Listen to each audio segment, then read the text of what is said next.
सहकार क्षेत्राला संजीवनी देणारा सूर्य मावळला। माजी मंत्री शंकरराव कोल्हे साहेब वय वर्ष 94 यांचे आज दिनांक 16 मार्च रोजी पहाटे वृद्धापकाळाने दुःखद निधन झाले आहे। त्यांचा अंत्यविधी आज सायंकाळी 4:30 वाजता संजीवनी इंजिनिअरिंग कॉलेज येथे होणार आहे। सहकार क्षेत्राला संजीवनी देणारा सूर्य मावळला आहे।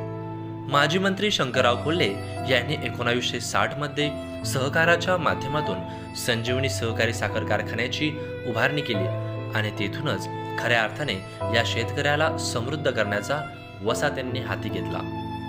सहकाराच्या माध्यमातून त्यांनी रासायनिक प्रकल्प यशस्वी करत राज्याला अनेक पायलट प्रकल्प दिले।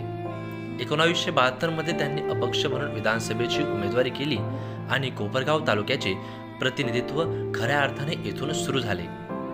1985 ते 1990 चा अपवाद सोडता 6 दशके आमदार होते।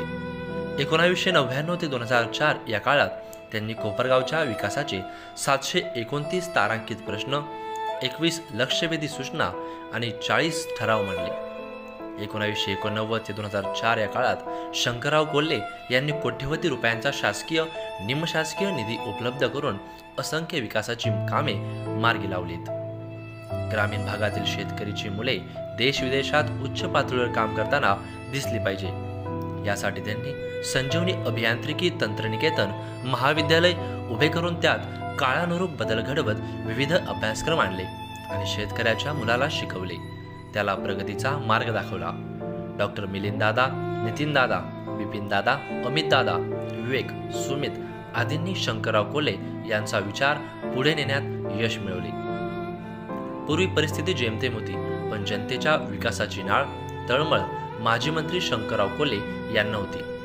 त्यात त्यांना वसंतदादा पाटील, सुधाकरराव नाईक, शरद पवार, विलासराव देशमुख, सुशीलकुमार शिंदे, अंतुले, दादा पाटील शेळके, शिवाजीराव नागवडे, मारुतराव घुले, भाऊसाहेब थोरात, यशवंतराव गडाख, बाळासाहेब विखे, शंकर